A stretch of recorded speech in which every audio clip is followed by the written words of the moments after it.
Veja só que ironia. Fábio dá um chutão, Léo Pereira disputa a bola e deixa ela ficar com o Fabrício. Fabrício inicia a construção com Varela, que devolve a bola para Pulgar, de Pulgar para Fabrício, de Fabrício para Varela, de Varela para Luiz Araújo, Pulgar, Varela, Fabrício pacientemente faz boa inversão para Ayrton Lucas, que dá para Arrascaeta, até a bola chegar em Varela, depois em Ayrton Lucas e gol de Pedro. O Flamengo enfrentou um time aclamado por saber jogar ofensivamente, por ter boas associações com bola e durante esse jogo fez um gol ao receber um chutão e construir uma jogada trocando passe, trocando de jogador por 14 vezes antes da bola chegar na rede. Será que isso quer dizer alguma coisa? Será que isso é sinal de efetividade? O Flamengo, nessa jogada, acabou dando uma aula de como construir para o Fluminense. Será que foi um lance isolado? Vamos falar sobre isso aqui nesse vídeo. Então vem comigo falar sobre tática sem tatiquez.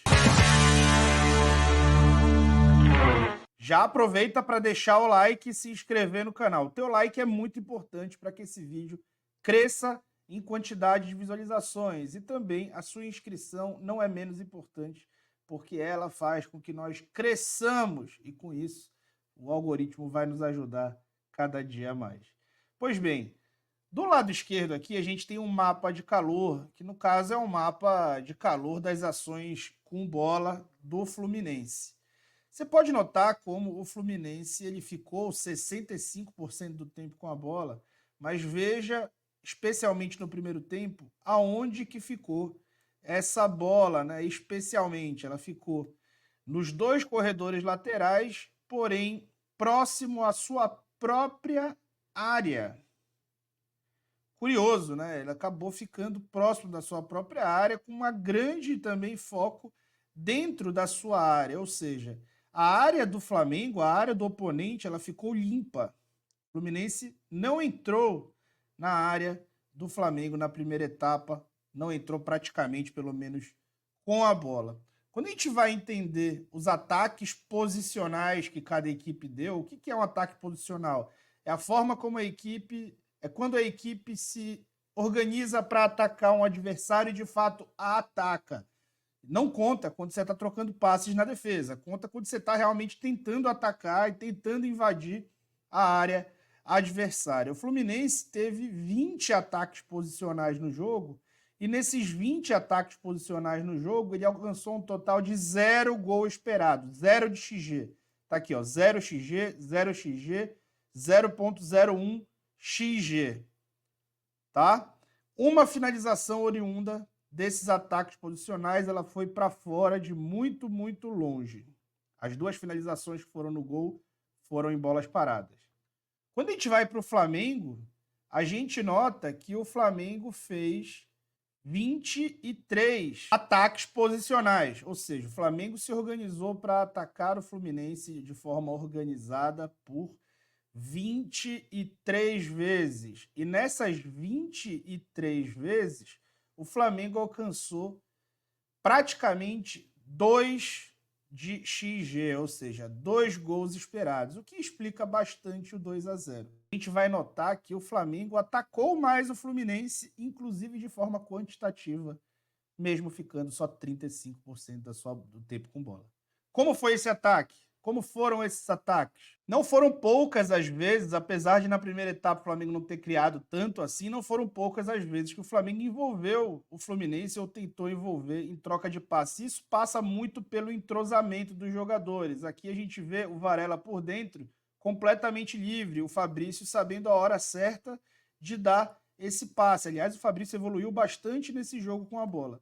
Varela tenta construir por dentro, nota que o centro está congestionado, porque o Fluminense, esses caras de frente, eles se movimentam muito para marcar alto o adversário ou marcar baixo, fazendo um efeito de vai e vem ali, como se fosse basicamente uma mola ou uma sanfona. E esse modelo faz com que os espaços sejam abertos ou fechados entre as linhas. Aqui fechou a janela, ele devolve a bola no Fabrício e veja o que o Varela vai fazer. O Varela vai se projetar em diagonal, em ordem de tentar fixar a atenção do Arias. O que ele está querendo fazer é abrir um corredor de passe para o Fabrício conseguir dar o passe direto para o Luiz Araújo. E ele consegue conectar direto ao Luiz Araújo. E vejam como o Varela estava fixando o Arias teve que desviar sua atenção para ir até o Luiz Araújo, e o Varela já sobrou no entrelinhas. Enquanto isso, o Pedro está prendendo um zagueiro ali no centro da área para ele não se aproximar do Varela, e o Arrascaeta está se projetando no corredor, prendendo o Marlon, o outro zagueiro do Fluminense. Assim, o Varela tem muito espaço, só que o Luiz Araújo não enxergou essa janela de passe a tempo. Mas o passe que ele vai fazer não vai ser pior do que isso, não.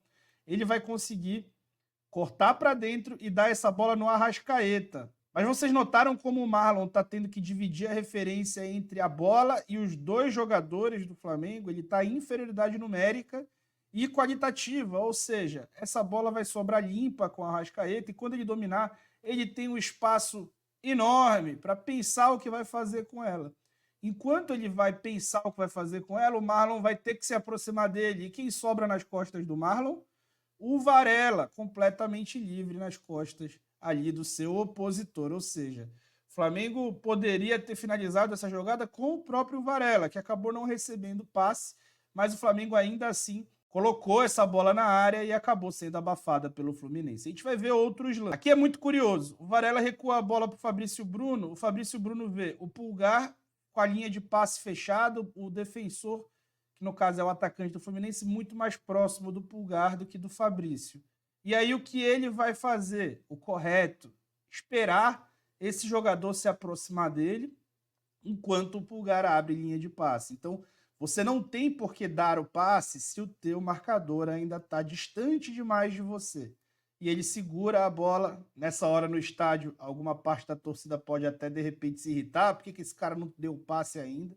Ele segura a bola até o Pulgar estar livre na linha de aberto na linha de passe, mais próximo, com o opositor dele mais próximo dele que está dando passe do que do jogador que está nas costas dele. Existe um ponto ótimo de dar esse passe, que é exatamente esse momento que o defensor, que o opositor para de tentar se aproximar. Nessa hora, se você não dá o passe no momento certo, você começa a ficar ali com seus ângulos de passe fechados e o adversário vai começar a se aproximar em bloco de você.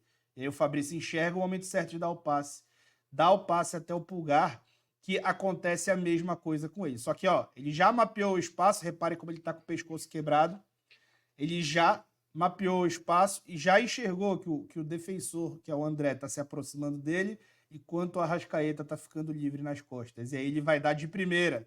Ou seja, o tempo certo do passe não é exatamente o mais rápido possível. O tempo certo do passe é o tempo de você conseguir libertar o seu companheiro, especialmente nas costas do adversário. Olha o latifúndio que sobrou para o Arrascaeta. Esse latifúndio talvez não tenha sido tão bem aproveitado, mas ele conseguiu encontrar o Cebolinha numa situação de 1 contra 1. O domínio não foi tão bom assim. Na finalização, o Pedro tenta uma bicicleta e o Flamengo acaba não fazendo gol, mas gerou bastante perigo numa jogada construída de um arremesso lateral defensivo com a participação ofensiva com bola do Fabrício Bruno, que está evoluindo bastante e demonstrou novamente evolução nesse aspecto. Aqui, aquele lance do gol. Fábio quebra a bola, o Fabrício Bruno inicia essa jogada construindo de lado e ele vai dar o primeiro passe decisivo. Não decisivo tecnicamente ali, né, no scout, mas decisivo sim na prática. A bola vai chegar para ele e, de novo, ele vê o Arias se aproximar e enxerga o Ayrton Lucas completamente livre e vai fazer algo que de fato sempre foi não sei se uma qualidade, mas nunca foi um defeito dele. O Fabrício sabe dar essas diagonais, sabe dar esses lançamentos melhor do que os passos por dentro. E ele consegue inverter essa bola até o Ayrton Lucas, que faz um passe por dentro, queimando o gramado. Ele que tem fama de que não é bom passador, o que é injusto, né? Ele pode não ser o melhor passador, mas isso não é um defeito do jogo dele. Consegue entregar a bola ao Arrascaeta. O Arrascaeta tem alguma dificuldade para dominar, não por causa do passe. E a bola chega até o Luiz Araújo. O Luiz Araújo vai encontrar o Varela, que vai dar um cruzamento nem tão bom, mas a bola vai chegar de novo no Ayrton Lucas, ao melhor estilo Léo Moura e Juan, e ele vai cruzar para o gol do Pedro, homenagear os filhos. Uma outra forma de atacar, e essa aí a gente explorou bastante no primeiro vídeo sobre esse jogo, e aí eu te peço para assistir lá se você não assistiu ainda, é após ali um momento defensivo. Então o Flamengo perde a bola, o perde-pressiona acontece com muito vigor, o André consegue sair da pressão, né? O André é muito bom jogador, consegue sair da pressão, e o Fluminense vai avançar com bola, só que esse time do Flamengo está muito pronto para correr para trás e não desistir das jogadas. E aí conseguem manter essa pressão do perde-pressiona até recuperar a bola. A bola chega no pulgar, o time vai acelerar? Não, senhor. Ele vai fazer a cadência e o ataque posicional. Vai se organizar para atacar, trocando passe entre os seus zagueiros para trazer esses caras da linha de frente do Fluminense, para marcá-los e assim espetar espaço no entrelinhas. Fabrício Bruno dá um ótimo lançamento de novo, agora para o Arrascaeta, que de primeira encontra o Cebolinha, que adianta demais e não consegue finalizar. Na hora do jogo, eu tenho certeza que você pensou, pô, o Flamengo poderia ter atacado mais. Gente, os jogos contra o Fluminense são assim. O Fluminense é um time que acaba por amontoar muito jogador num setor do campo. Se você tenta marcá-lo alto, o jogo acaba ficando meio caótico. E é muita gente para pouca bola. Quem tem a bola tem o problema. Mas, às vezes que o Flamengo teve a oportunidade de ter a bola, o mais legal foi que ele não cedeu ao ímpeto ofensivo que o próprio time tem de querer acelerar todas as jogadas. Querer acelerar todas as jogadas contra um time que constrói muito bem é um suicídio. E o Flamengo conseguiu fazer o quê? Ter calma, esperar os momentos certos para dar o passe e fazer construções não apenas cadenciadas, como efetivas, tendo uma ótima efetividade dos seus ataques posicionais e conseguindo atacar mais vezes o Fluminense, mais vezes do que o próprio Fluminense conseguiu atacar o Flamengo. Ou seja, o Fluminense teve mais a bola, mas o uso dessa bola não foi efetivo ofensivamente. Pode ter sido efetivo defensivamente, porque quando você está com a bola, o adversário não está. Mas as janelas que eles tiveram que conceder para o Flamengo ter a bola foram muito bem aproveitadas pelo rubro-negro, que claramente estudou o seu adversário. Tá de parabéns, Tite e sua comissão técnica. A vantagem foi aberta no segundo tempo, mas poderia ter sido aberta desde o primeiro, como você viu aqui. A quantidade de chances não vai ser sempre muito grande, mas se você consegue ter efetividade, você ganha jogos. E se você já não toma gol, a certeza disso é maior ainda, tá bom? Então, muito obrigado e eu fui.